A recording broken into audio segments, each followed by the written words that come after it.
Robservations with Robert, Meyer, Burnett.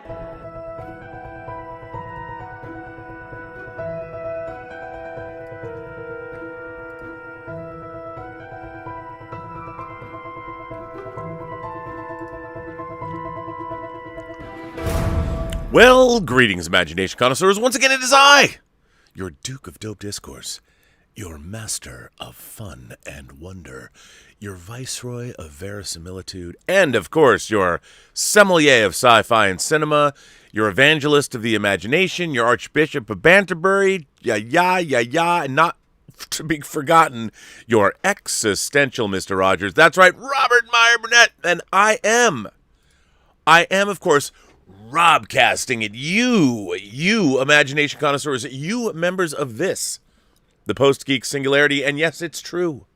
Today, da-na-na-na-na-na, well, you say it's my birthday, and you'd be right, because it is my birthday today. May 15th, I landed on this planet from an alien world. I was sequestered here to keep me away from a raging civil war on my home planet, and I've been waiting all of this time, more than half a century, for them to come back and collect me. It hasn't happened yet. This is my fantasy. I've been believing this since I was a small child. That's why I was adopted.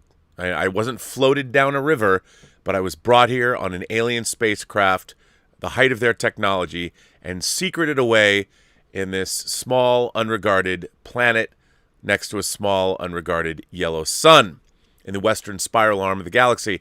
And don't shatter my illusions. I choose to believe this, and that's what keeps me going. That's why I have such a sunny disposition. I understand that I am a prince, a scion of an alien planet, their ruling class that has been fighting a long-fought, hard civil war. And one day, the ships will arrive, and they will take me home, and I will assume my rightful place on the throne of an alien planet. I know. Don't shatter these illusions. Don't tell me I'm wrong. This is what gets me through the day. Some people do different things. You know, when I feel pain, I don't need Oxycontin. I just think about the fact that one day I will be brought home and I will assume my birthright. But until that day comes, I am free to talk with you on YouTube, you imagination connoisseurs, you members of this, the Post-Geek Singularity community. On my birthday, guess what I get? I got this box. And it says, look at this. By the way, I have not looked inside. I just cracked it open because I used a knife so I could open it on this show. Universal Exports, for those of you who are James Bond fans, everyone knows that James Bond is a representative, works for Universal Exports. MI6. Don't quite know what's in this box, but I can tell you where it came from. It came from the great state of Oregon, and it is from our own Roberto Suarez, my favorite Puerto Rican, the Puerto Geekin. So I'm opening this up, and it has a letter here. Oh, it's a long letter. I'm going to read this letter. Roberto, by the way, for those of you who are members of the channel, we are doing a live Zoom call. There will be no Robservations tomorrow, but in its place, we're going to do a member Zoom call, which will probably last, knowing me, another 6 hours. Anyway, so look at this, an actual letter that somebody typed and printed out. This is from Roberto Suarez.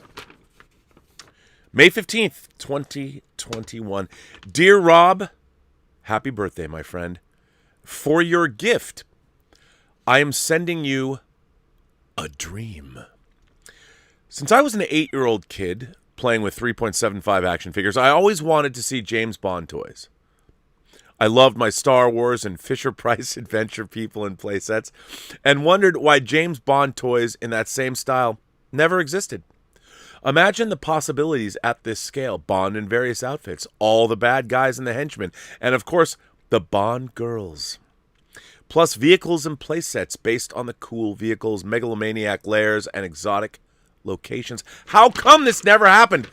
Jesus, Roberto, this is a question I've often pondered but never thought to ask.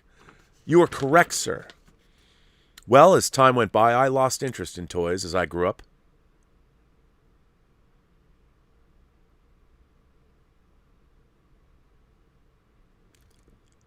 Yet in my mind's in my midlife, I have once again begun to think about this.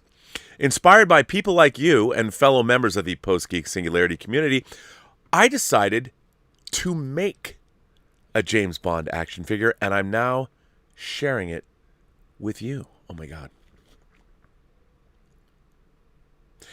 Okay, so I really didn't make it. I went to the Marauders Gunrunners store. I don't know what that is.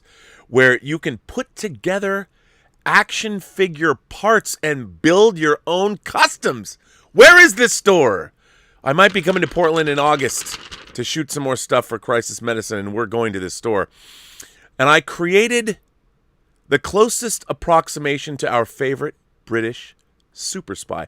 And with my self-taught Photoshop skills and a few YouTube tutorials, I figured out how to make a card back representing my vision of what this action figure line could look like in packaged form. And so what has been locked away in my imagination for decades now exists in the real world, at least one copy of it. So what now? Well, this little project has inspired me to make a few more and send them off to some of the companies currently doing nostalgia toys like Super 7 and Boss Fight Studio. I'm going to send them a pitch with this idea to see if, with their resources and experience, they'd be willing to take the Bond license on. Oh my God. Who knows? Maybe it will inspire them to do something with it, and before we know it, an official line of James Bond action figures will be out and about for me to finally collect. Though I sincerely doubt any of this will happen, I'm glad to know that at the very least, one of these figures exists. And this one very unique and very special figure now occupies a small space in your collection in the Robservatory. I hope you enjoy it. Thank you for encouraging me to dream. Here's to many more years of crazy thoughts and ideas. Roberto. P.S. The card back is collector friendly. The blister bubble is resealable, so you don't have to tear it open and take out the figure. There's a little notch at the top, and it is hinged at the bottom. That way you can play with it and still keep the packaging intact. I don't know, man. I'm gonna tear up, I'm telling you. Let's take a look, shall we? Oh my God. Oh my God, this is amazing. Wait. I don't want to get any oil finger grease on this. Oh my God, this is... Okay. Okay. Look at this. Oh my God. Okay, you guys. This might be one of the coolest things I've ever received. Look at this. Look at a 3 3/4 inch James Bond figure. Look at that. He's even in like a tux. This is amazing. And look at the back. Look at the back of this. The name's Bond. James Bond. James Bond. Look at this. So, Roberto, let me, okay. James Bond, codename 007. Commander. Special branch. License to kill. Skills and abilities. Lethal marksman and small arms expert. Wow. .25 ACP Beretta. M418, Walther PPK 7.65, hand-to-hand combat proficiency in boxing and judo, holds expert diver and skier, broad operational knowledge of land, sea, and air vehicles, supplemental, Bond's eccentric taste and knowledge of gambling and other, this is a terrible accent, I don't sound like Sean Connery, I tried, other leisurely affairs have proven to be invaluable through unorthodox means in service to the crown. He is an effective interrogator, particularly when dealing with members of the opposite sex. From M's dossier, Bond is not a hero. He is a Secret Service agent, a blunt instrument in the hands of the government. He's got vices and a few perceptible virtues. He's got vices and few perceptible virtues. He is ruthless and self-indulgent. He enjoys the fight. He also enjoys the prizes. Well, this is a prize, Roberto. Man, this is dope as fuck. Look at this. You know what I gotta get? I gotta get one of those action figure cases that you can put carded figures in. Roberto, I cannot thank you enough.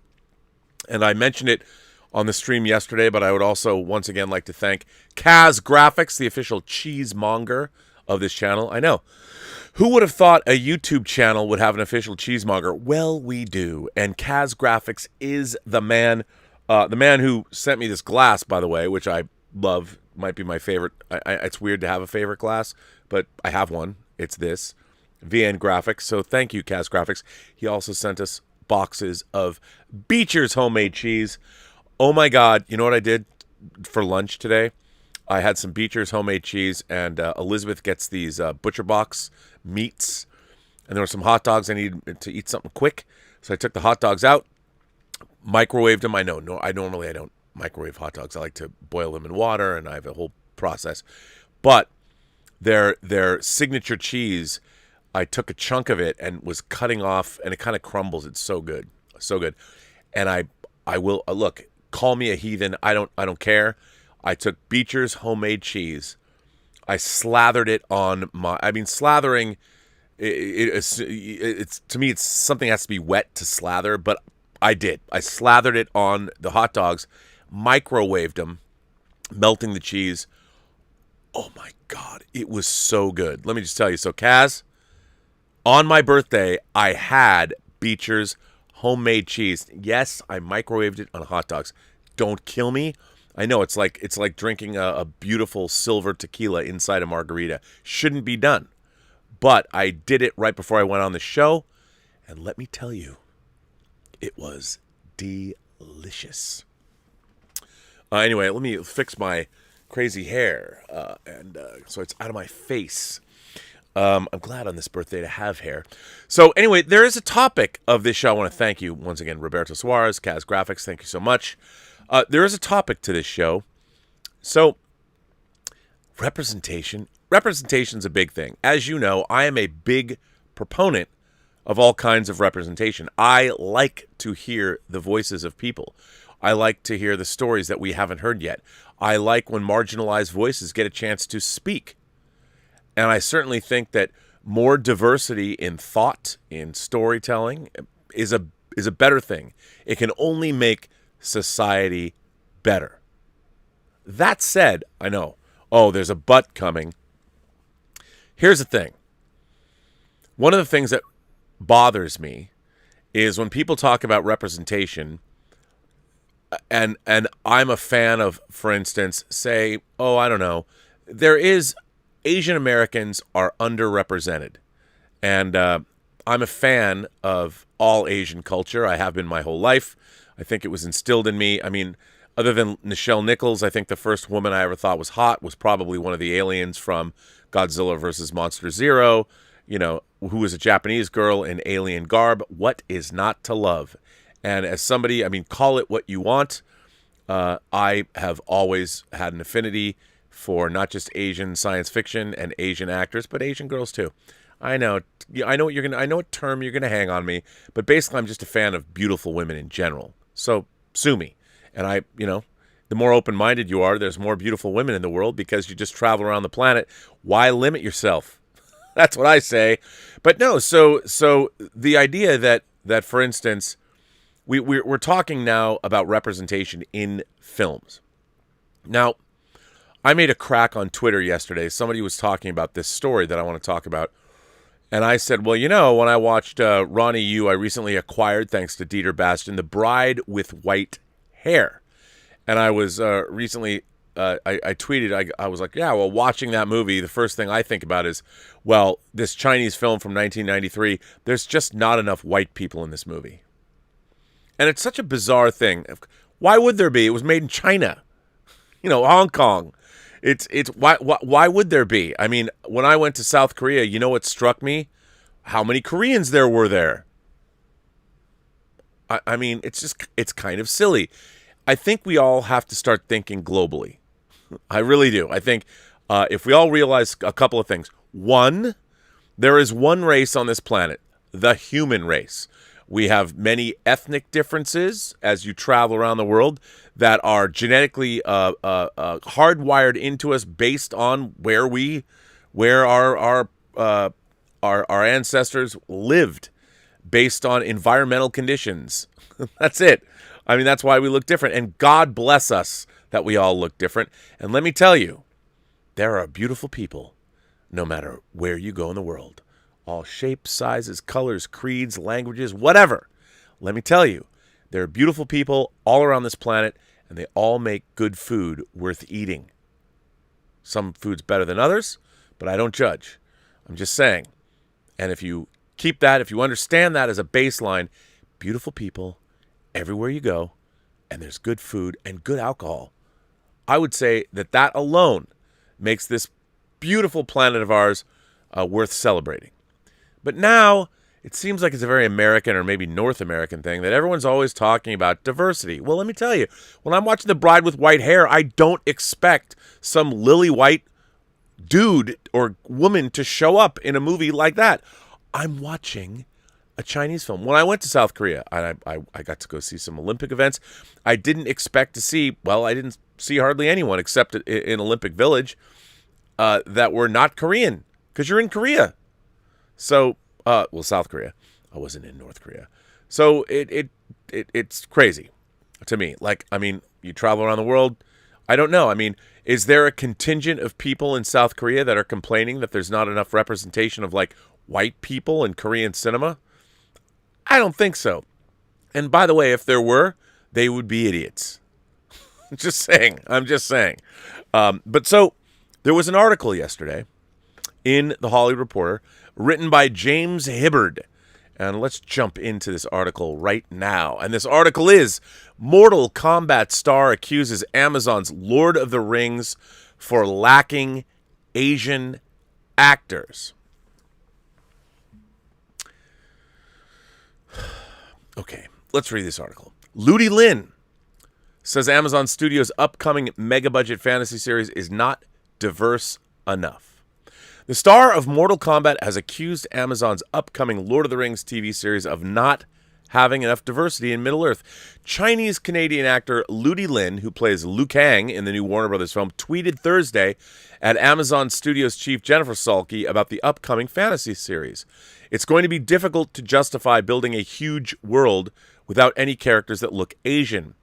Turn that imagination on us. It's not hard. We're right here.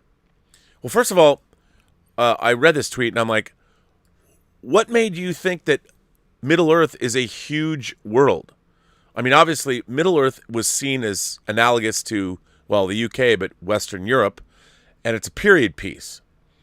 And, you know, that period of time, I mean, I understand, is Middle-earth real? No, it's not. There are fantasy characters in it. But it's not about a huge, diverse world. It's about a very specific place that's based, and it has an analogous land in a very specific time of a very specific region of the world. But I get what you're saying, Ludi. I understand.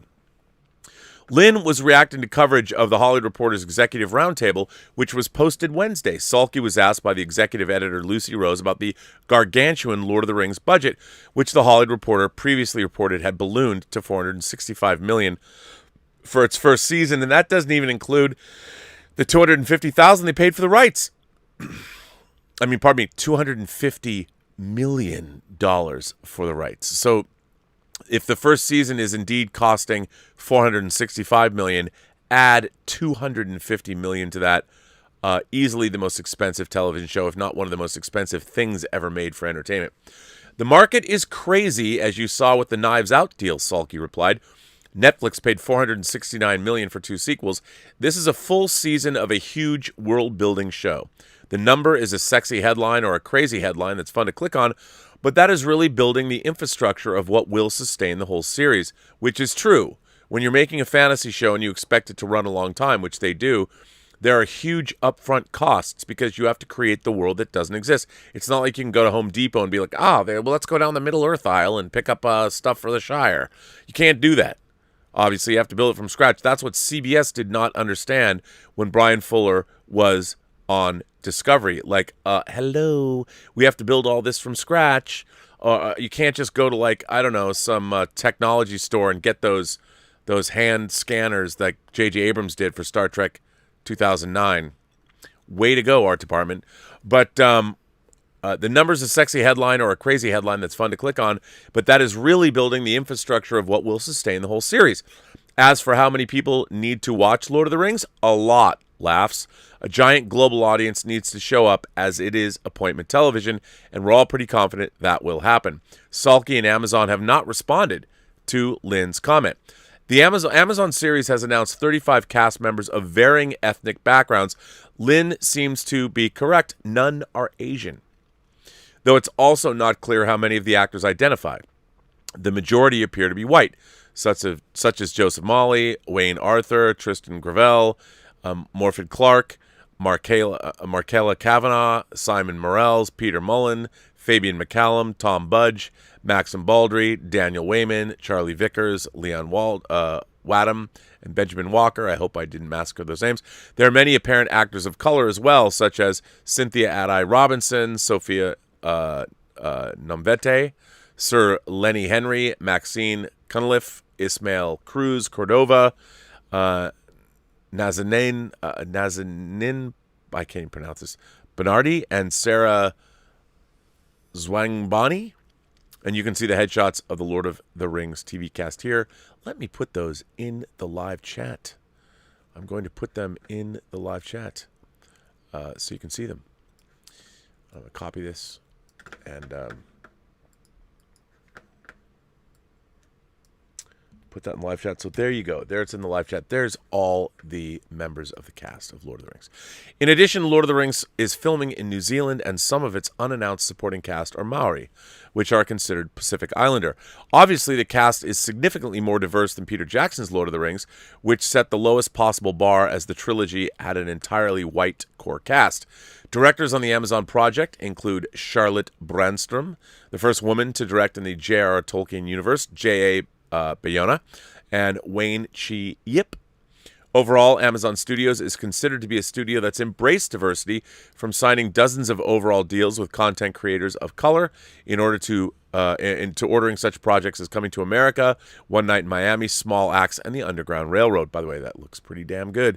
Lord of the Rings is a prequel to Jackson's films. Here's the official description. The Lord of the Rings brings to screens for the very first time the heroic legends of the fabled Second Age of Middle-earth's history. The Second Age ended with the War of the Ring that was depicted in the prologue of Fellowship of the Ring. So it's all leading up to that battle. This epic drama is set thousands of years before the events of J.R.R. Tolkien's The Hobbit and Lord of the Rings, and will take viewers back to an era in which great powers were forged, kingdoms rose to glory and fell to ruin, unlikely heroes were tested, hope hung by the finest of threads, and the greatest villain ever flowed from Tolkien's pen, threatened to cover all the world in darkness. Beginning in a time of relative peace, the series follows an ensemble cast of characters, both familiar and new, as they confront the long-feared reemergence of evil to Middle-earth. From the darkest depths of the misty mountains to the majestic forests of the elf capital of Lindon, to the breathtaking island kingdom of Numenor, to the furthest reaches of the map, these kingdoms and characters will carve out legacies that will live on long after they're gone. So there you go. Now, look, again, all for diversity. But let's remember that Middle-earth, I mean, as the viceroy of verisimilitude, if it's something is supposed to be in a certain place and time, you can say, well, Rob, it's a fantasy. We can do whatever the hell we want. Yeah, but you're still trying to create an idea of a time and a place. And Middle-earth was never supposed to be some place that represented all of the world. It represented a very specific part of the world. Just like Game of Thrones was representative of both the War of the Roses and a lot of what went on, all the shenanigans in Scandinavia. Scandinavia, not exactly known for their diverse world culture back in the day, yo. So I would say that, like, I understand we live in a world where diversity is desirable. But I also don't want to sacrifice verisimilitude or reality simply to put token characters in because the entire planet needs to be represented now. Like, I have to tell you, I don't necessarily want to watch Hong Kong action cinema and have one dude show up who's white. or one dude who shows up that doesn't seem, or who's incongruous. The whole point of watching the cinema of Asia that I love so much is because I like watching Asian people doing Asian things in Asia. That's what's awesome. Like, if I'm watching a Chinese movie, I want to see a hot Chinese lead actress. If I'm watching a Bollywood movie, I want to see hot Indian girls, and there are many. My God. As a matter of fact, there are many hot dudes in Bollywood movies, too. You know what I don't want when I watch a Bollywood movie? I don't want to see white people. I don't. Not because I'm prejudiced against them, but I see them enough. I want to see Indian people in Indian movies. I want to see Asian people in Asian movies. When I go to Middle Earth, I want to see, East or Western European hobbitses. I mean, that doesn't mean you can't put people in there, but by God, why does everything have to be criticized now? Why? Why are you coming out? Why you got to cause some static, bruh? Like, you got a movie that's on, you're playing Liu Kang. I mean, do you want Liu Kang to be some white dude? No. You've got a great job. Mortal Kombat's out. People are digging it. Isn't that awesome?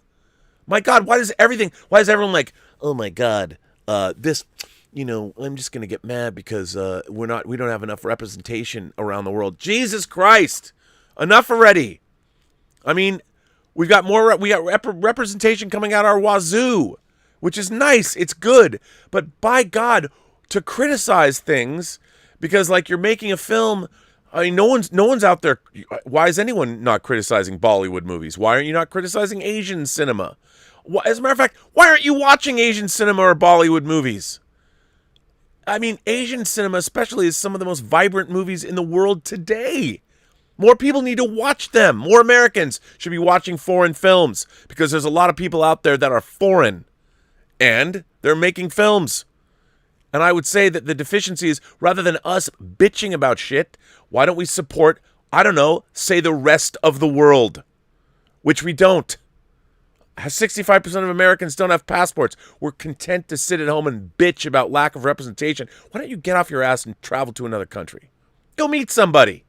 Go see the world. See how, you know what the world is? Diverse. There's people all over the world of all different shapes, size, colors, and creeds, man. They're out there. They're out there. And they're waiting to meet you. And I get sick of it. Like, I want to stay here and I'm going to bitch and moan and complain about how America is not diverse or not, like, somehow is doing something wrong. Because, my God, yeah, well, hey, motherfucker, get on a plane. You want diversity? There's a planet out there waiting for you to see it.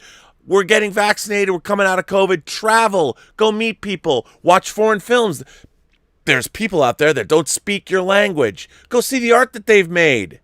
We live in a planet that's wonderfully full of beautiful, diverse, amazing people that are doing amazing stuff. But yet we're still here in America bitching about representation in this country. As if, we expect our country to be reflective of the rest of the fucking world. Well, you know what? It's not. Because it's America. Just like I went to South Korea. When I went to South Korea, did I want to see diversity? No. I wanted to see South Korea. I wanted to meet, and I did. I met amazing Korean people. I ate amazing Korean food. I went and drove across the countryside. I saw all kinds of craziness over there. It was amazing. I'd never been there before.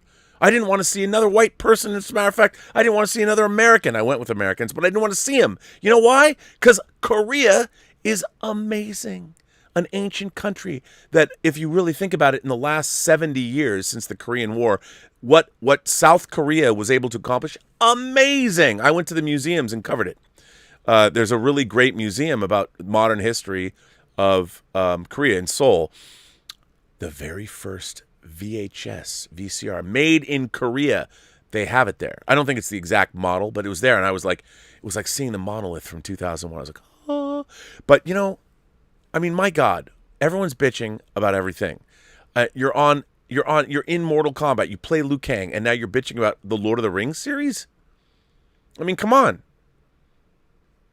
I mean, when's it going to end?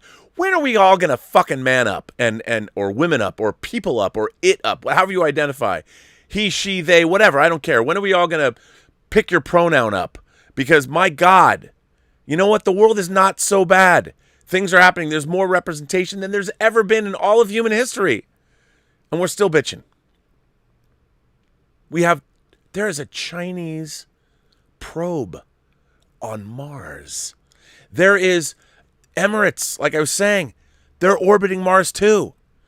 We got representation on other planets. That's how good humanity is right now. We should celebrate this planet and all of the great and wonderful people in it. Go see them. They are waiting to see you. As a matter of fact, they want to see you. They want to welcome you with open arms. They want to share their culture with you.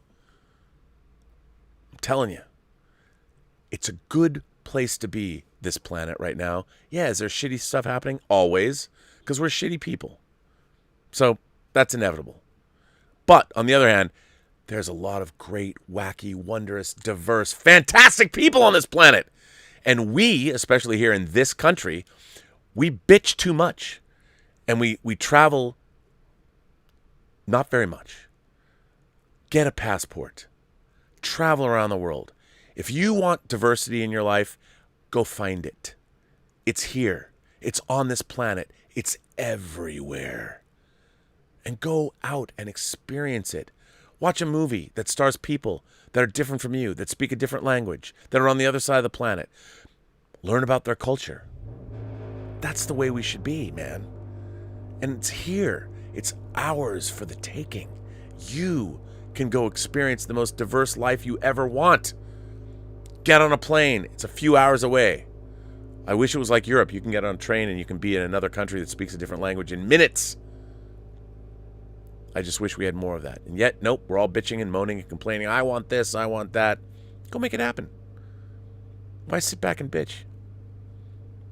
You know, I mean, they're not even making Lord of the Rings here in this country. They're going back to New Zealand, which is actually a very, I mean, it's, admittedly, it's a Commonwealth country. There's a lot of whiteness there, but you do have Maori culture, and it is amazing. And there is a lot of cosmopolitanness in Auckland. Go check it out, man. I don't know.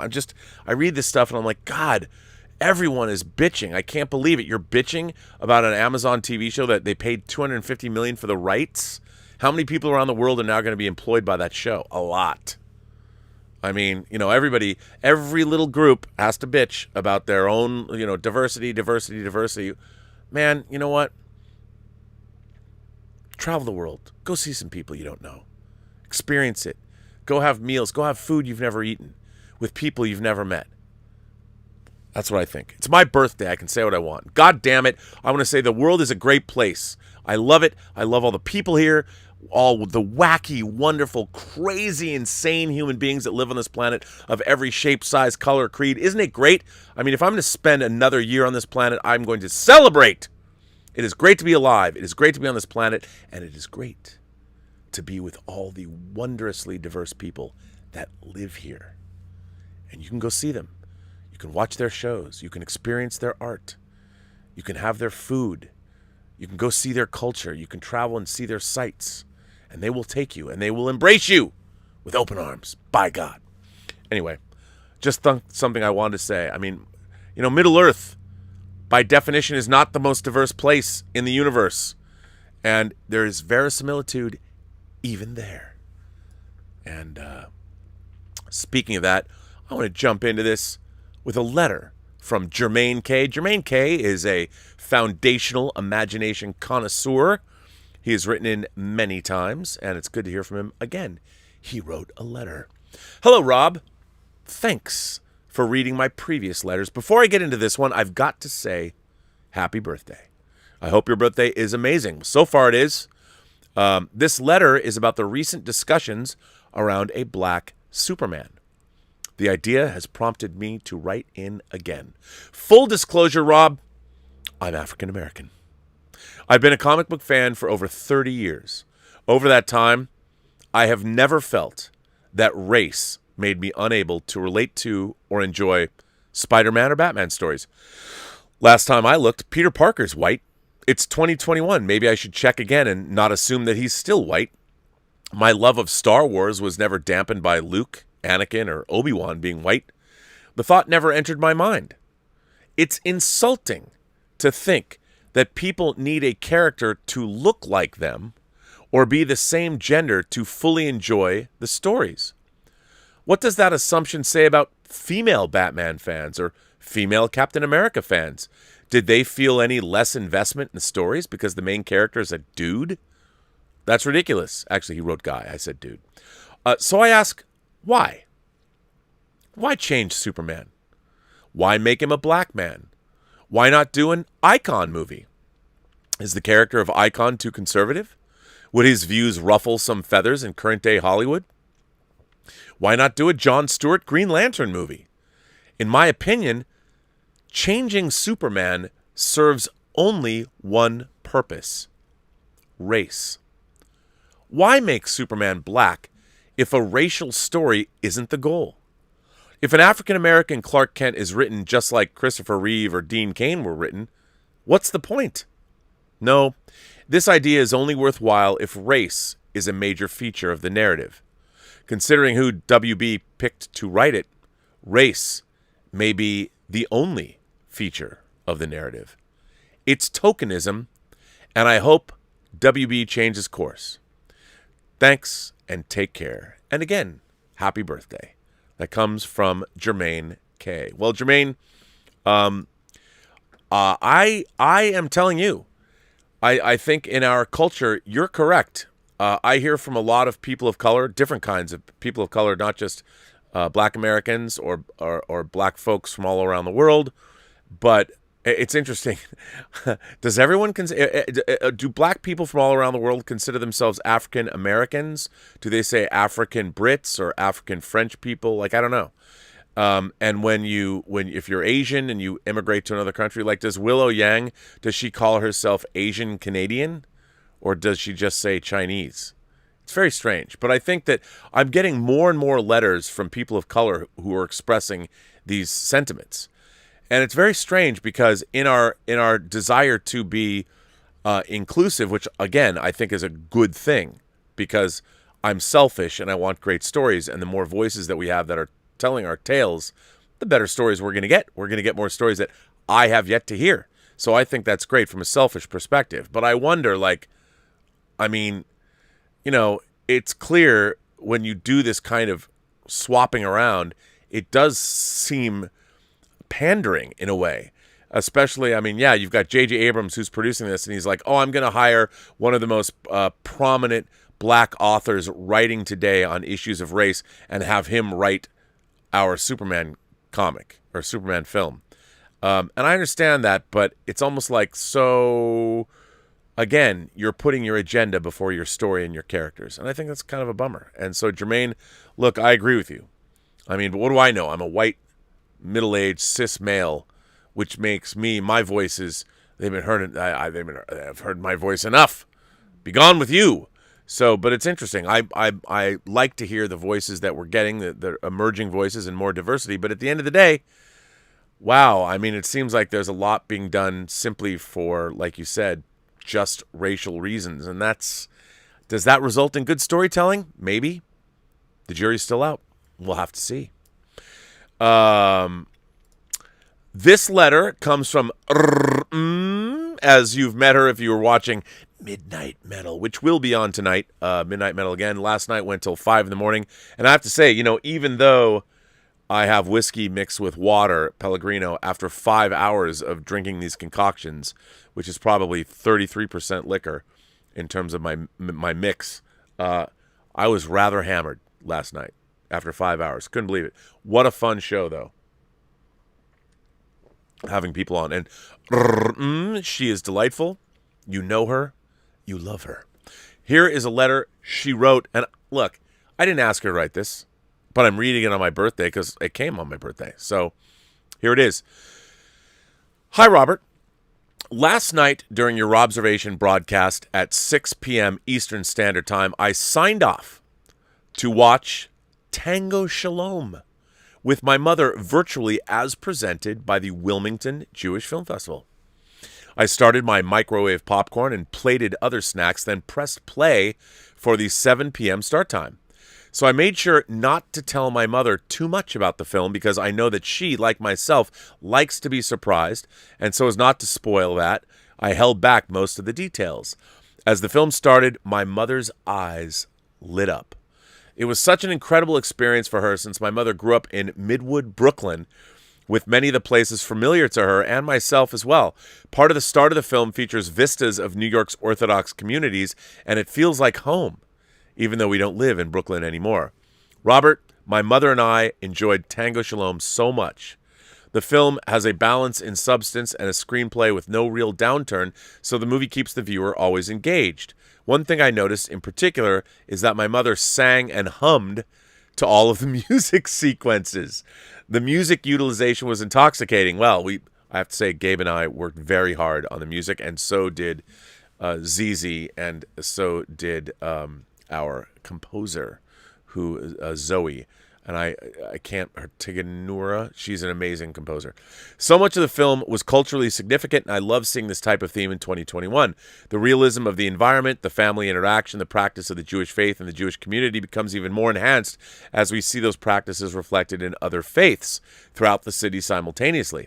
Surviving in the modern world presents many challenges to Moshe, and we are along for the ride as he navigates potential employment within and outside the Orthodox community that is counting on him to find a solution to financial woes.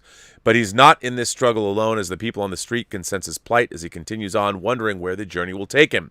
I am enamored with the decision that the writer chose music and dance to bring everything and everyone together in this film. As far as I'm concerned, everyone wants to shine, and Tango Shalom brought out the best in everyone, from Moshe and his wife, his brother and fiancé, and also the dance instructor who would inevitably change all of their lives by helping them all embrace their own creativity. The implication of touch and the perception of touch in dance enhances the expectation of the unknown.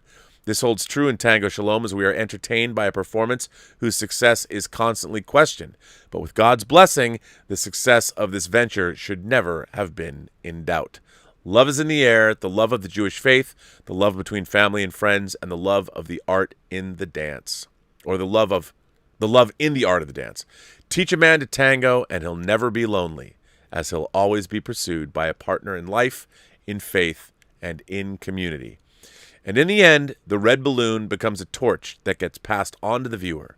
We are engaged and invited to soar as high as our imaginations will allow.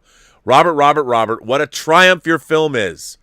The other day, you mentioned how accessibility to entertainment has created a cacophony of noise. Well, in a cacophony of noise, this film stands out as a quintessential representation of an Orthodox community's ability to thrive and encourage others to explore their own humanity while discovering who they are and what their potential is in a world without limitations. Thank you, Robert, for taking us along on this journey. Well, what a delightful letter. On my birthday, no less. Thank you for that. I mean, you know, it might seem like it's cliche, but letters like this tell you that it's all worth it. So I very much appreciate you watching the film. I love hearing that you watched it at a film festival virtually. I think that's amazing. Thank you for that. And it means a lot. I'm going to pass this letter along to the filmmakers. They're going to love that. And so thank you. Thank you for that. I very much appreciate that. So, yes, thank you very, very much. I mean, it's, you know, you never know. You never know. Omar94 writes in and says, "Happy birthday. Your most recent show discussing the perils of storytelling had me looking at how stories are told. And I noticed a few movies where the errors in storytelling stood out." What? In Citizen Kane, the whole movie revolves around people finding out what rosebud means. However, that's what bothers me. It doesn't make sense how people could figure that out, since nobody ever actually hears Orson Welles say the word. He said it quietly and when he was alone. The nurse came in after he died and she couldn't hear it, so there's no way anyone else would have been able to figure that out. That always bothered me about that story. In the original King Kong, and I guess in a number of the remakes as well, it's never been explained how Kong was able to be brought back to New York. The movie jumps from Kong being taken down to everyone being back in New York. I always wondered how that worked, since there's no Kong that could fit on a boat since he's too big. Well, what about an oil tanker? And I also wondered how the humans were able to bring Kong back to New York and sneak him through the city without anyone noticing and put him inside a theater. Good point. In the first Godfather, the timeline and continuity can be an issue. Are you going to say anything bad about The Godfather? Please don't. At one point in the movie, Al Pacino leaves the hospital and ends up with a black eye and a swollen face. That's when the timeline and continuity bother me, since he still had injuries for a long period of time afterwards. When he's hiding in Sicily, the swelling is gone, but the black eye remains all the way until Apollonia's death. It's only when he returns to America his face looks fine. However, another timeline and continuity error then shows up, as after he returns, he asks Diane Keaton to marry him, and then it's shown a few scenes later how they already have a son. Well, it's time passing. That still bothers me, as I keep questioning how that works. James Bond movies have a very strange timeline. His wife dies at the end of On Her Majesty's Secret Service, but that's still part of the continuity in some of the movies. In one of the Roger Moore films, he visits his wife's grave at the beginning, that's in For Your Eyes Only, which says she died in the 1960s, though the film is set in the 1980s, so it makes me question if it's in continuity and Bond was still active in the field all of this time. Then in 1989, with License to Kill, and Timothy Dalton was Bond, and much younger than Moore, his wife was still brought up, as Felix Leiter explains to his wife how Bond used to be married once. All of that makes me question the timeline and continuity of the Bond movies. Bruh, don't ever try and... There's no continuity in the Bond movies, so don't worry about that. In Rocky V, the film only takes place right after the end of Rocky IV. However, there was a 5-year time gap between the film's release dates, but the fifth film has his son as a teenager, even though he was only 9 in the fourth film. Well, 5-year gap of time, he'd be maybe 15. In Titanic, there's the common issue everyone brings up, which I think is true, how Leonardo DiCaprio could have easily fit on the float with Kate Winslet, but I think there's a big problem with how the story is told. The movie is told in flashbacks using narration. I think a spider just dropped in front of me. If you're doing narration, the person narrating it has to be there for all the events to happen, since the story is being told from that person's perspective. In Titanic, however, there are scenes in the past where Kate Winslet was not present, so it never made sense to me how she would know about all of that when she wasn't there to witness it. If the movie was set entirely in the past, without narration, without the modern story of Bill Paxton looking for the necklace, then it would make more sense. These are the movies where I felt errors in the storytelling really stood out. I'm sure there are others out there, and I'm forgetting them, but those are the ones I remember the most. Thanks, and live long and prosper. Well, I look at it this way. Some of those things, like the Godfather issue, that makes a lot of sense. But I would say that maybe his eye was damaged more than we thought, and it just, maybe the bone was broken or something. And that's why it stays there. But I'm always trying to figure out, instead of saying that these are mistakes, I always try in my mind figure out ways, look, maybe Jack couldn't have fit on the float with Rose, and they would have toppled over. Maybe that's what he thought. Maybe that wasn't the case, but maybe it was flimsy. Maybe the thing that they were on would have broken with both of them on it. I don't see that as necessarily a flaw. I just go with it. I mean, clearly it was something that James Cameron and the actors would have thought about. Like, when they were shooting the scene, they probably can we both get on this or whatever? So I always try and figure out, or in my own mind, reconcile these with whatever explanation I can come up with. Because when it comes to things like narration, maybe they heard it from somebody, or maybe it was told to them. We just didn't see it told to them. So, okay, they heard about this and they're explaining it. Like when I'm telling a story about somebody, I wasn't necessarily there. I'm conveying a story that they've told me. But I don't sit there and go, well, this is how I know this because so-and-so told me this at this period of time. So, but, there's always, movie making is hard. So you're not wrong. You're not wrong. The question is, do you just allow those things to stay? Or there's a lot of assumptions I make living in the real world. Like when I meet people for the first time, or I meet friends of mine and they convey something to me, or I see them after a period of time, things are different. But, a good letter, though, Omar, and good questions that you have brought up. And let's see. I didn't have many new letters for Robservations. I have lots of other letters. Why don't I just jump over to you, because I can't stay on very long. So why don't we do that? Why don't we see what you are saying today? Let me jump over here and see. Oh, there's a lot of people here. Pauly from Latino Slant was on the show last night, and I'm a big fan of his. If you haven't subscribed to Pauly's channel, Latino Slant, do so. Latino Slant says, R&B, why did I love Falcon and Winter Soldier so much? It got mired in its boldness, Themes of coming home and representing a complicated history while embodying the Shield's principles. Wow. What superhero even dared that? And why am I up? Well, Paulie, I don't know why you're up, but I agree with you. I think that, here's the thing. I talked about diversity early on, but here's another thing. I think The Falcon and the Winter Soldier, while not perfect, I think it was dealing with issues of race and history in the proper way. I think that's what made the story more resonant and deeper, because it was addressing a very real issue that was character-based. I mean, did they have an agenda? Sure, but it came out of character. And they were looking back to like the Truth comic book series from the early aughts with Isaiah and with Falcon and the conversations they were having. Well, one, derived out of the comic book source material, but two, absolutely relevant to the story at hand. I thought it was great stuff, and very, very, very worthy. Very, very, very worthy. So I agree with you. I totally agree with you. Film Noir 565 became a member. By the way, if you are a member of the channel, and you can become one for as little as $1 a month, we are doing tomorrow at 2 p.m. a members only. I know it's elitist and snobbish, but so are we all. But we're doing a members Zoom call where I will just hang out with you, lovely folks. I mean, the last couple, one was 5 hours, one was 6 hours. Midnight Metal is going to be tonight. Who knows how long that's going to be. I'm doing another panel. I'm hosting another panel tomorrow about the movie Psycho Gorman, which I'm very excited about on the Mid-May Massacre convention. I thought today's panel was amazing, so if you were there, thank you. It was a lot of fun. So, yeah, join us tomorrow if you are a member. And by the way, come by and say hello. Wish me happy birthday, because I'm going to celebrate my birthday tomorrow anyway. Why not? It would have been John Schnepp's birthday, too. And let's drink to the big guy, as we should. Here's to you, John.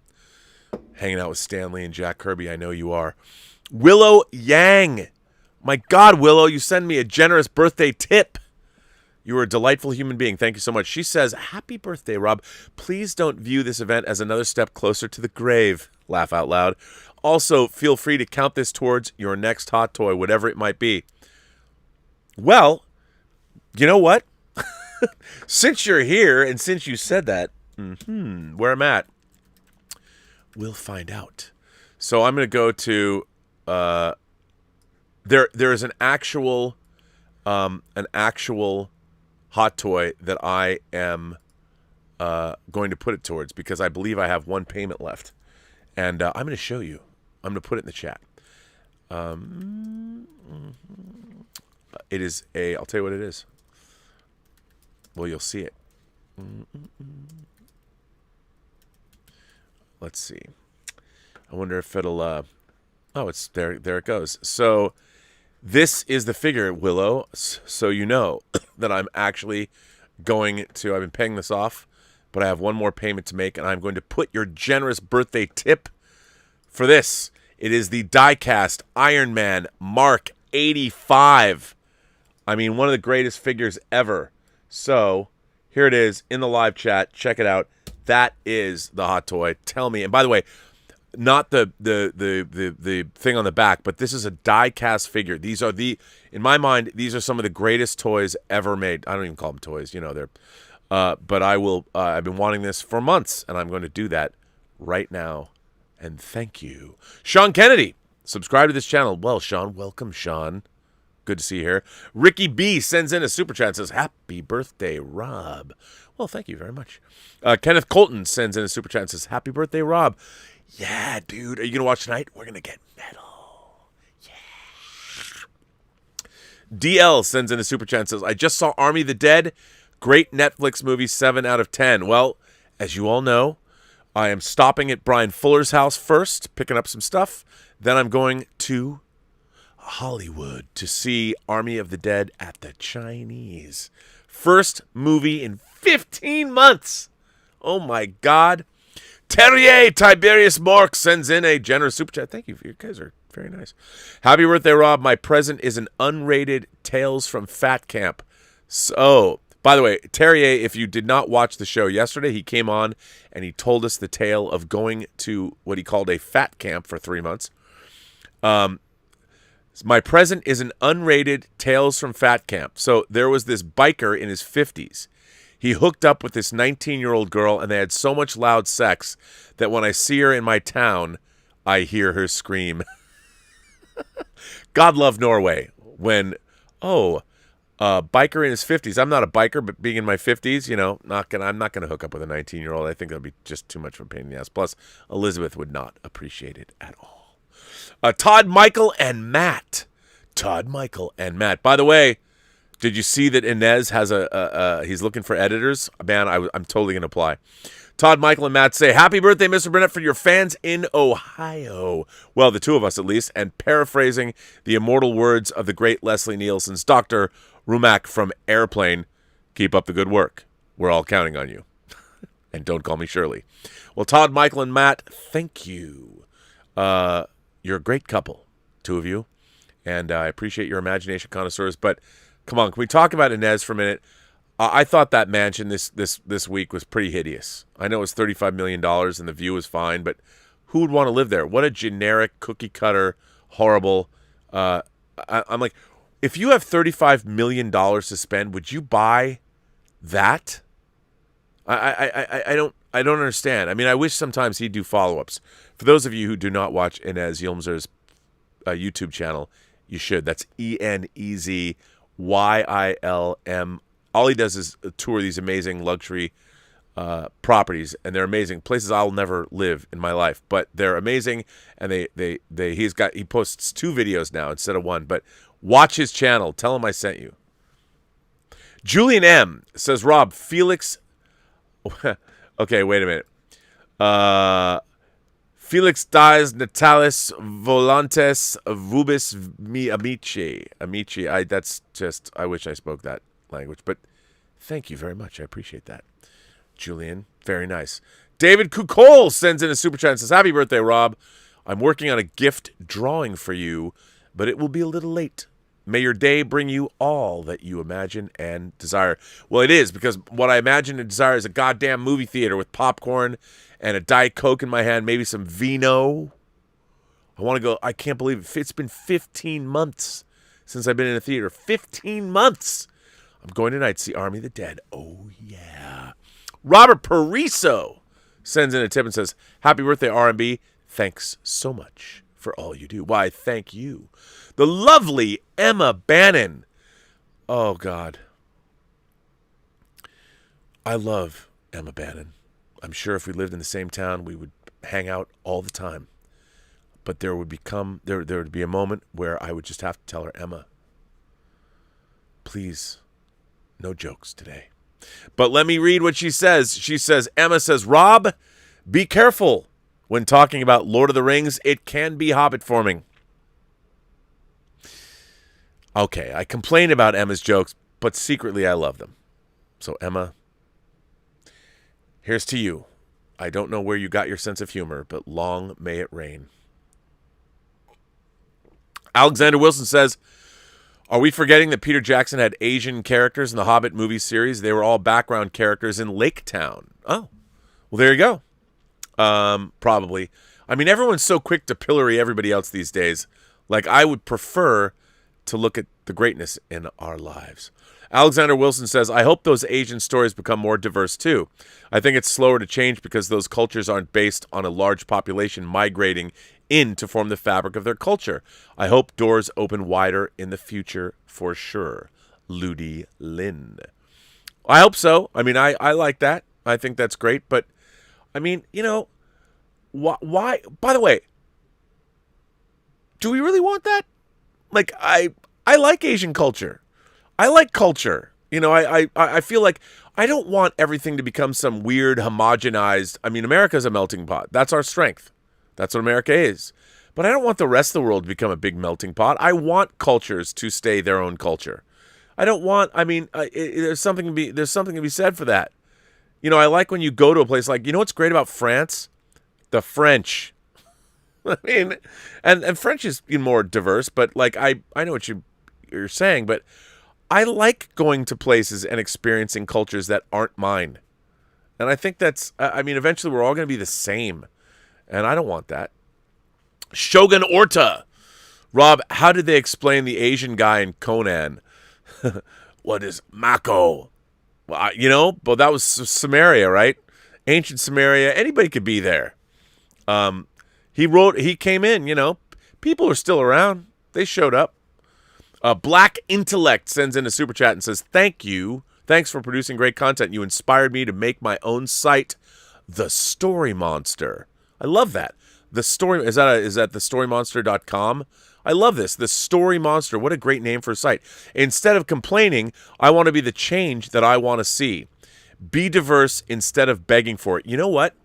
I have to tell you, Black Intellect, I had an Uber driver, black guy, that was telling me, we were having a conversation. He told me something very similar. He said, I choose to live my life as if the world that I want to exist already does exist.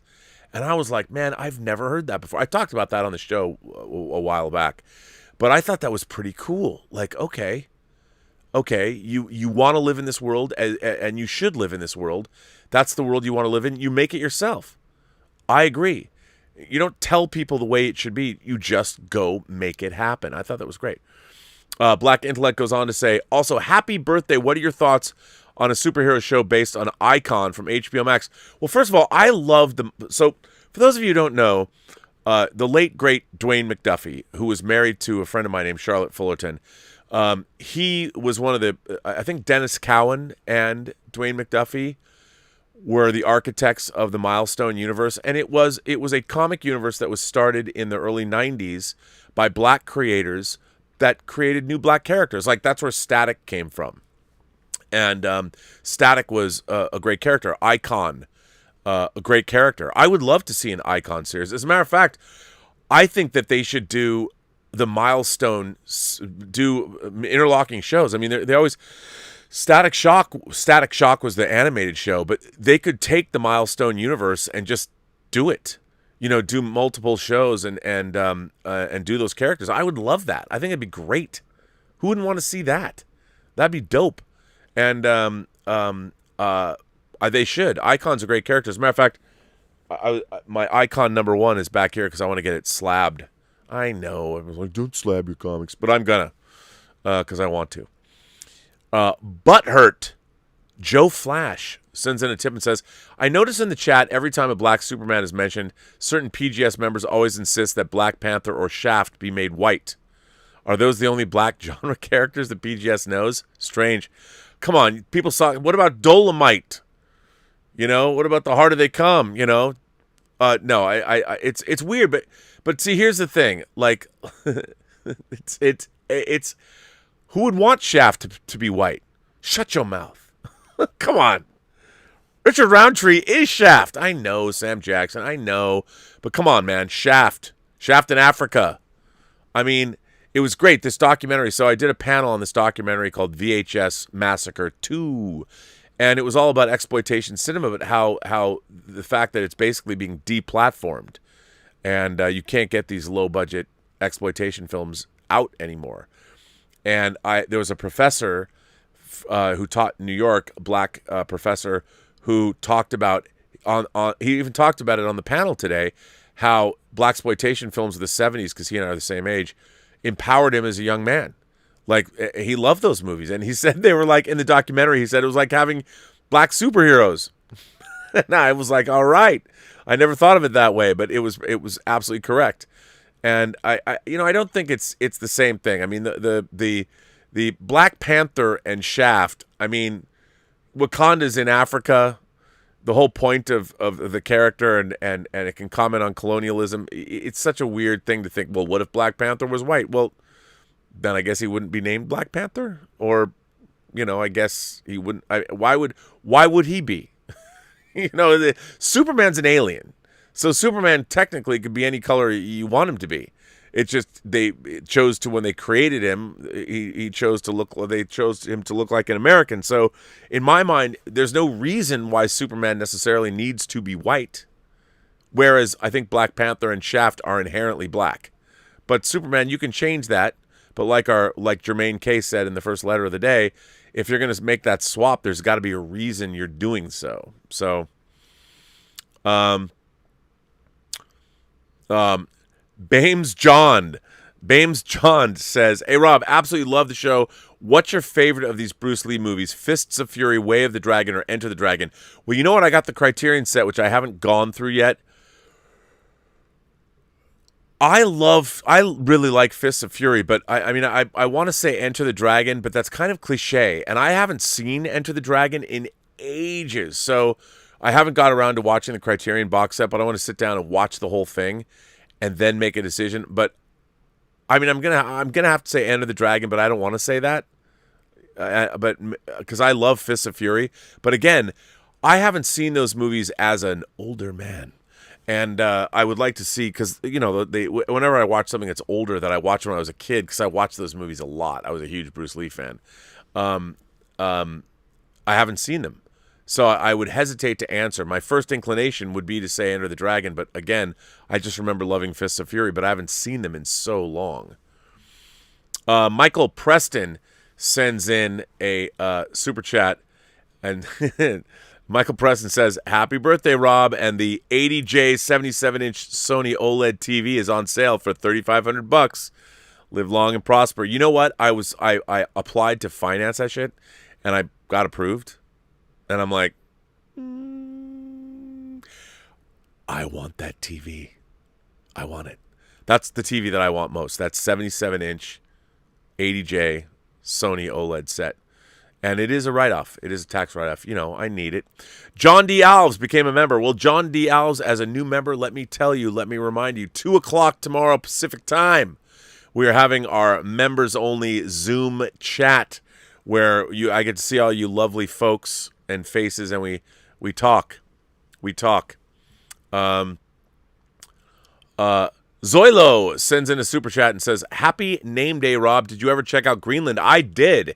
It was tense, suspenseful, end of the world glory. I really liked Greenland. It's not surprising. Anything that's going to hit the earth, I'll watch that movie. But I thought Greenland was particularly great. And it did. It focused on family and the characters, and I liked it. I thought it was good. I have the Blu-ray, and it's a great Blu-ray. Loved it. I thought it was good. Mario Lopez, all the way from Portugal. Mario says, "Happy birthday, Rob. My question is, what happened to Neil Blomkamp's Alien sequel project? Was it Ridley Scott that blocked that project? Even Sigourney Weaver wanted to do it. I don't know. Maybe. I've heard that it could still happen, but you can go online. I don't know exactly what happened, but I don't know. I don't know what Neil Blomkamp. He's been doing what is his? Is it Wild Oats Studios or something? He's been doing some great shorts and some really, really cool stuff, and I enjoy that. So so check that out. But yeah, I don't know. I honestly don't know, Mario. But I would like to see it. I mean, I'm a fan of Neil. I like his work. I mean, my favorite movie of his is still District 9. Captain Brad Brickley, my friend, the first member of the Post-Geek Singularity I met out in the wild in Wenatchee. He came all the way out there. Captain Brad is actually a real boat captain. He pilots 300-foot-long Washington State ferries. Captain Brad says, "Happy birthday, Rob. 100 years ago today, Grandpa Brickley was born. Cheers to two cool dudes. You're freaking metal.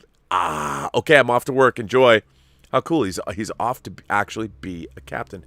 Oh, Jillian Alcott, newly married Jillian Alcott. Mr. Jason Spriggs, the winner of the Film Festival poster contest, made an honest woman of Jillian. They got married. I saw pictures of them married. She's a lovely lady. Jillian, you people are too kind. Thank you so much. Happy birthday, she says. Enjoy the movie. We haven't been yet, and I'm super excited for popcorn and Twizzlers. Mr. and now Mrs. Reagan. Yes, because actually that would be actually pretty cool. So Jason is Mr. Reagan, and now Jillian is Mrs. Reagan.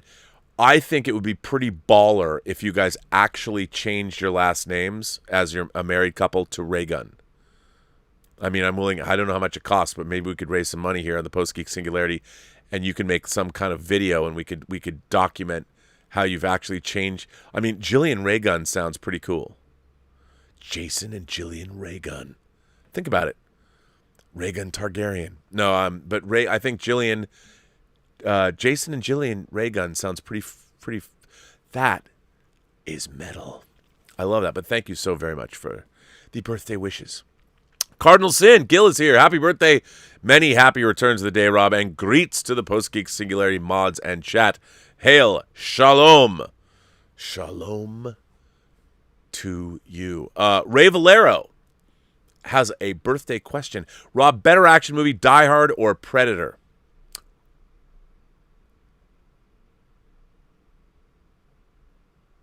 You know what? I'm going to go with Die Hard. I think overall, don't get me wrong, I love me some Predator. But I think as far as a fulfilling experience, a fulfilling movie, Predator is great, but it's a little more one note than Die Hard. Whereas Die Hard, there's so much going on. There's so many great characters. All the secondary characters are very cool. That's not saying that look, Bill Duke, Jesse the Body Ventura, come on. But I got to go with Die Hard. I do have to go with Die Hard. Fernando Barrero says, Feliz cumpleaños, Rob. Did you recommend the novel The Sparrow? I did. I am looking for a good novel to read. What do you recommend? I'll tell you what. Let's see. What do I... Wait, my friend David Starzyk is calling me. Mr. Starzyk.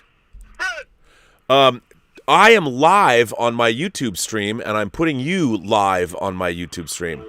Well, you go right ahead and do that. I'm calling up to wish you a very happy birthday, my dear friend. Well, I know, but my show deals with entertainment, and since you have been in just about every episodic television series known to man, and you were beheaded on an episode of Veronica Mars, I want to ask you, what is your advice to any aspiring actors who want to make it in the industry? Turn back before it's too late. No. You have to have... Remember, can I speak freely? Yes, you can say whatever you want. Oh, wait. Wait, hang on one second. You are live on the internet. That's fine. You remember in Glenn Ross when Alec Baldwin takes out the brass balls? Yes. That's what you got to have. Or if not balls, you just got to have... You just got to believe in yourself. You just got to really believe in yourself. It's really hard. It's very difficult to deal with the rejection. I've been doing it for years and years and years. It doesn't matter. Yeah, but you have a really hot wife. Well, that's true. That's true. She continues to be hot, and I'm getting old, and she continues to be hot. It's dude, your wife, your wife's hotness, she's like the Diane Lane who isn't Diane Lane. She actually is. It's very true. That's a very apt comparison. She's the Diane Lane who's not Diane Lane. I mean, I've known you for almost 30 years, and her hotness has never diminished. And you know what's funny? She just got new headshots, and she looks exactly the same as when I married her almost. It's ridiculous. And we took a picture together. It looks like the old man and the young lady. I mean, she's just... I wish I could think of something that rhymed with C that would be, like, appropriate. You know, I could think flea, he, the old man and the bee, I don't know what it is, but seriously... it looks like the old man and the hot young girl, and she's only a few years younger than I am. It's really maddening, actually. You're pretty smoking hot too, though. Come on, man. Well, I'm getting a little. I'm going to be 60 this year. How old are you, by the way? 54. Wow, Fred. God, so you're telling me that I've known you since you were 24 years old? Yes. You were as old as my oldest son when I met you, man. Okay, you've called me Fred twice. You have to explain. I know you've explained it before, but since I've met you 30 years ago, you've always only ever called me Fred. You've never called me anything but Fred. Could you tell the people at home, why do you call me Fred? And here's what's funny. Here's what's funny about that. Everyone in my circle knows you as Fred. And when they find out that your name is actually Robert, they're like, what? Everyone's confused. And I'm sure your listeners are confused. So it's a really stupid story, and I don't even know why it happened. But I was watching the Flintstones when I was talking to you on the telephone, on the landline back in the old days. And there was an episode where Fred Flintstone was going to get ballet lessons because his timing for bowling was off. And he was taking lessons from a Russian ballet teacher, this lady, and she was going, come on, Freddy boy, you can do it. And for some reason, it occurred to me that would be a good name for you, Fred. And I started calling you Fred, and we've never called you anything else. And all of our friends call you Fred. They know you as Fred. When you show up, everyone says Fred. And whenever I go to see you, and I walk in the door, and you're with people you know, and I say Fred, everyone is completely mystified.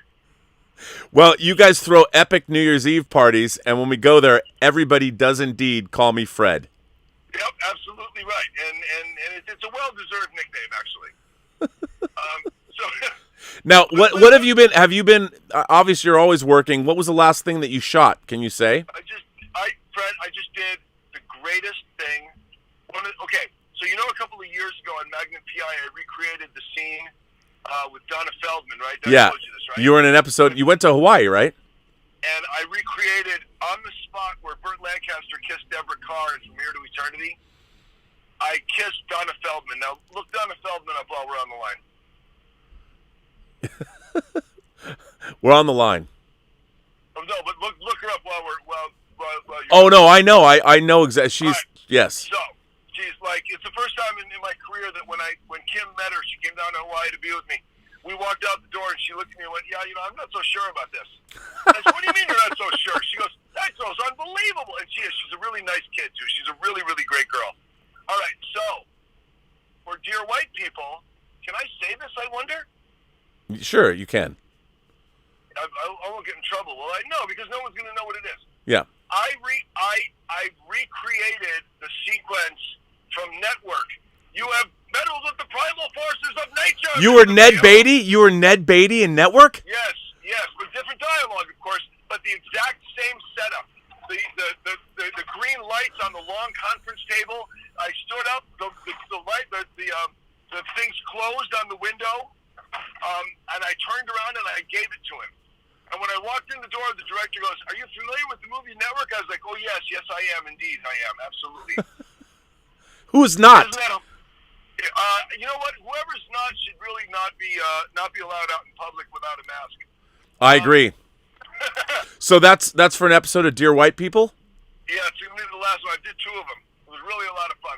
Real nice kids. What nice kids. But it's funny now, Fred. I'm the old guy. I show up. I've got all the stories. I see myself at 28 years old, sitting at the knee of some old actor saying, "Well, back when I worked with Bubba," and now I'm sitting there going, "I did a commercial with Elf." I mean, it's just absolutely incredible. I'm the old guy now. It's really I don't even know how it happened, but it happened overnight. Wow. What are you going to do for your birthday? What are you doing for your birthday? I'm going to see a movie. I'm fully vaccinated. I'm going to see Zack Snyder's Army of the Dead at the Chinese theater. It's the first time I've been to a movie theater in 15 months.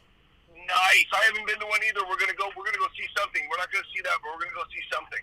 Wow. I know, right? Awesome. Pretty That's awesome. I'm pretty stoked. That's really cool. Well, listen, so I got to get back to the show, but I want to thank you for being on Robservations episode number 687.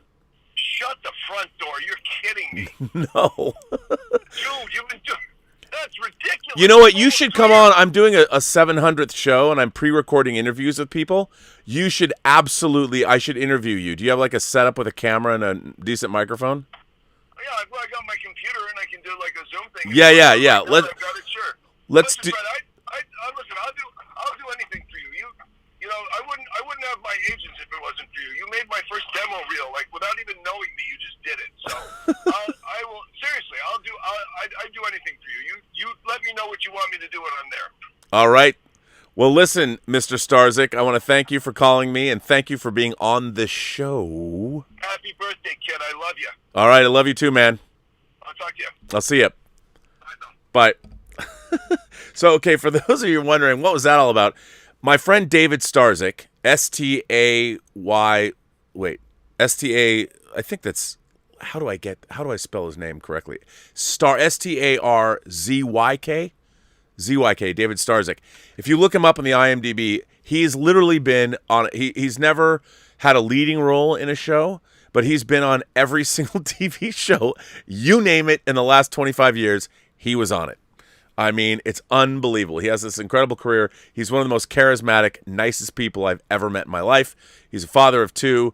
His wife, actually, Kim, who is, like I said, like Diane Lane, She filled in for me when I made the Axanar, the Vulcan scene. Literally, I called her up. My actress couldn't show up because she had strep throat. We had to shoot. I called her up at like 9 o'clock the night. She had to be on set by 6 a.m. I called her at 9 p.m. And I'm like, you have to come and you have to become a Vulcan tomorrow morning at 6 a.m. And she did. So that's Kim, his wife, and David Starzyk, two of the greatest people you will ever meet. Cardinal Sin, Gil says, happy birthday, many happy returns of the day, Rob, and greets to the Post-Geek Singularity mods and chat.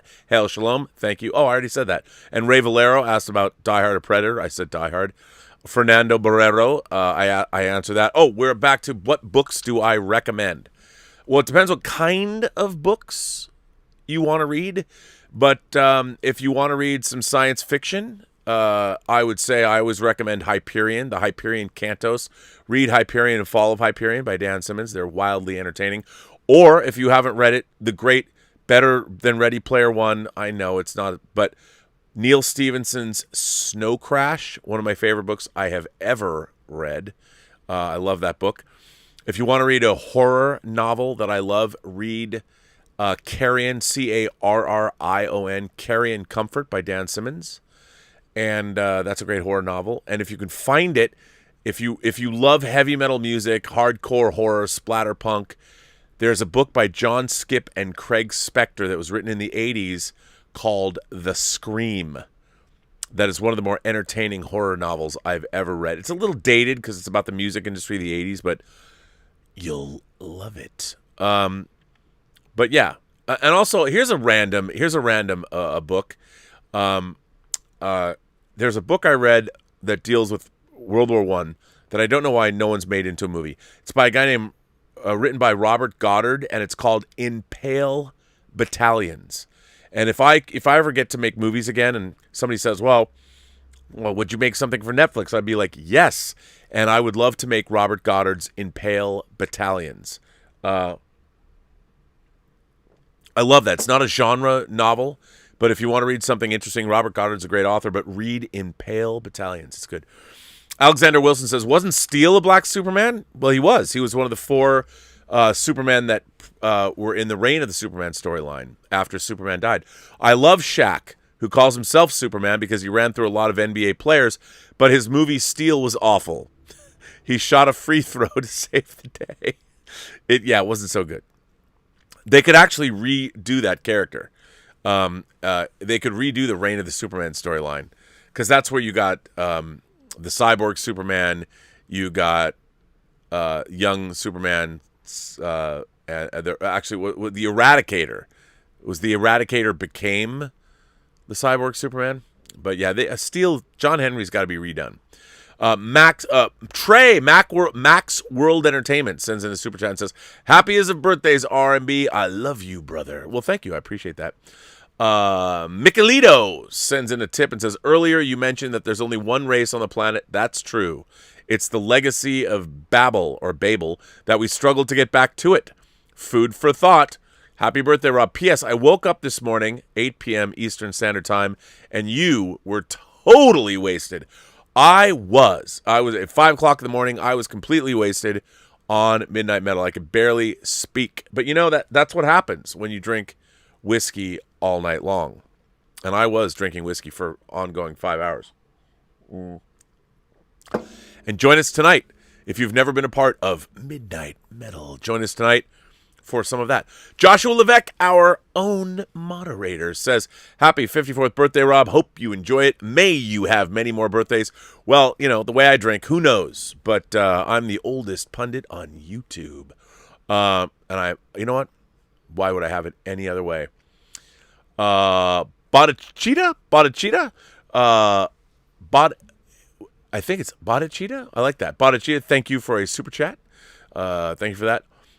Ilya Stefani sends in a super chat and says, you remind me of an older lover I had who worked as a cinematographer. Happy birthday from your Balkan boy. P.S. I love STD. Come on, man. On my birthday? By the way, what he's talking about is not a sexually transmitted disease. I know what, Ilya Stefani. I know what you're saying. STD. Do you have to say that? But you know what? Like I've said on this show, if you choose to love STD, I do not begrudge you that, because hopefully it'll lead you back into the rest of the franchise, and I love that you enjoy it. And you know what? If I remind you of an older lover you had, so much the better. Was he good? Did he make sure that your needs were taken care of? I hope he just wasn't like, I hope he also was good for you. Jerry Mannanen, all the way from Finland. All the way from Finland. I'm sure I'm saying your name wrong and always have. Happy birthday, Rob, from Finland. Novel recommendation for your birthday, A Memory Called Empire. It is an amazing sci-fi novel that won the 2020 Hugo Award for Best Novel. You know what? Done. I'm going to order that. I'm going to order that as well. Polly, Latino Slant, became a member of the channel. Polly, I read his super chat earlier today that he sent in last night. And once again, Polly, thank you for that. I appreciate that. Thanks for becoming a member of the channel. Polly, I would remind you that tomorrow we do member Zoom chats, members only Zoom chats, where we all hang out and all of that. I, my friends, am going to jump off this call. I'm going to jump off the show. I'm going to jump off all of it because I'm going to go off and do what birthday people do. Justin Toner sends in a super chat and says, "Happy birthday, Rob. Thanks for enhancing my love of physical media, 4K and all. Keep being awesome, and thank you." Well, I appreciate that. I want to thank all of you for helping celebrate my birthday today. Remember, tonight, Midnight Metal is happening, and then tomorrow, Midnight Metal, the most ridiculous show ever that has turned into, people love it, and has been a great fixture on the show. She's delightful and a great effervescent, bubbly on-camera personality, which I love. And obviously part of what Midnight Metal has turned into is being a participatory show for you viewers. So if you're up late at night and you're drinking or you're smoking or you're doing whatever you're doing, Midnight Metal is the place for you. I like to bring people on to be on the show, be in the chat, be live. So you can do that. And then tomorrow, no Robservations tomorrow, but there will be a members chat. So join us, as the Evil Dead would say. It'll be at 2 o'clock Pacific time. Same bat time, same bat channel. I want to thank my moderators. I want to thank Mike Bodden. I want to thank the Richard. And I want to thank Brian Hepburn and Justin Toner, who are here. And Darren Seeley is here. And Louise X. Sparrow is here. And Joshua Levesque is here. And Brian Hepburn is here. Like, this is a full complement of moderators. Blue Wrenches, I want to say I appreciate all of you. Thank you all for being here to celebrate my birthday. And on that note, I want to thank everybody for generously celebrating my birthday with me. Thank you so much. Thank you for supporting the channel via super chats and tips. I very much appreciate that. And thank you for writing letters, which you can do free of charge. You can go to the Burnettwork.net website. Send us letters. I'll read them on the air. If you just want to send me something personal that you don't want me to read, just put in the subject heading, "Not for air," and you can write me anything. You can write me criticisms. If you want to send me a hate screed, you can do that. I read it all eventually, and I won't get mad. I think that constructive criticism can only be a good thing. But I want to thank you all for being here. I'm going to go see Zack Snyder's Army of the Dead, first movie in 15 years. Oh, my God. I can't wait. And then I will see you tonight at midnight Pacific time for Midnight Metal again. And on that note, remember, every person you meet has a story to tell that you have yet to hear. And all you have to do is listen. And with that, I bid all of you, every one of you, every shape, size, color, creed, gender, whatever, however you identify across these 28 known galaxies, you are welcome here. You are a member of the Post-Geek Singularity community, and it's great to have you. And I look forward to spending another year with you, another twirl around this great sun of ours, on this great planet of ours. Hopefully things are just going to continue to get better. I think so. No, I believe that. I think they will. And we can all do that together, because it's always better together. And I don't know if, well, maybe one day we'll all do live events and meet all in person. Party down, as it were. And on that note, I will say to everyone, have a better day, and all of those things.